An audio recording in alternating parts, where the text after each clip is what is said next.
To be or not to be, that is the question. Well, it is nowhere in the mind to suffer the slings and arrows of outrageous fortune, or to take arms against a sea of troubles. Oh, hello! I didn't see you there. What did you say? That it was time for feedback? Let me check my cell phone. Oh, yes, it is. It is time for feedback. Let's get to the computer. Okay, we are now in the computer. So, hello everybody. Thank you for sending in your work.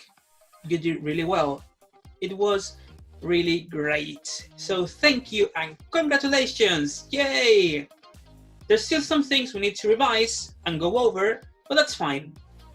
Let's begin by talking about actividades at inicio and cierre. These are very important, so thank all of you who did these activities. In this session, these activities helped me identify some mistakes and misconceptions about must and mustn't. So they are really important and I encourage you to do them in the next sessions. All right, so let's begin.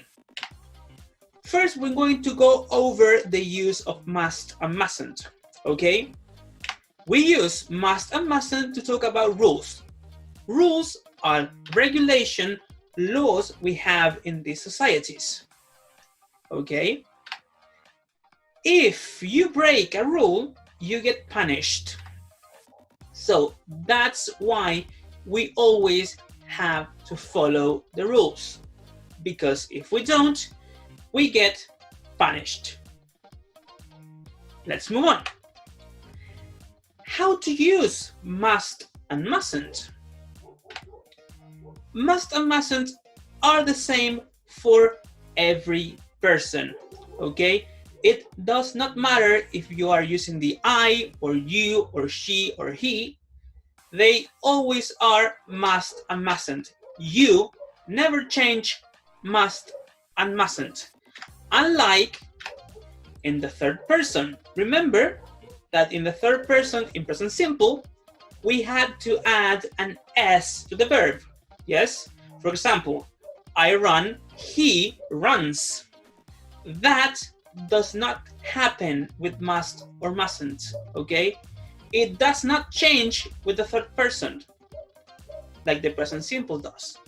They are always must or mustn't, and you never, ever, ever add anything else to these words. So, you have I, you, he, she, it, they, we, must or mustn't, and then the rest of the sentences. For example, I mustn't run in the hallway, or she must run in the hallway. I don't think that's very safe, but you could say that. Or they mustn't run in the hallways, okay? You never change must or mustn't. Okay, let's move on. Must and mustn't are always followed by the base form of the verb. Now, some of you may be asking, what is the base form of the verb? And I will show you right away by doing a comparison between the infinitive form and the base form. The infinitive form, as you will see in a second, we have to run, to laugh, and to wash. What do these verbs have in common? They all start, or they all have the word to at the beginning. To run, to laugh, and to wash. Those verbs are the infinitive form of these verbs. On the other hand, we have the base form. You will see in a second. Run, laugh, and wash. So, base form, they do not have to at the beginning, okay? Infinitive form, they have the to at the beginning. To run, to laugh, and to wash. Base form, they don't have to at the beginning. They are just run, laugh, wash, play, sing, and so on and so forth. So must and mustn't are always followed by the base form. You mustn't run, you mustn't laugh at your classmate, and you must always wash your hands. And finally, we had a little exercise in which we needed to rewrite some sentences, and there were some mistakes with sentences that include a don't, something that you don't have to do.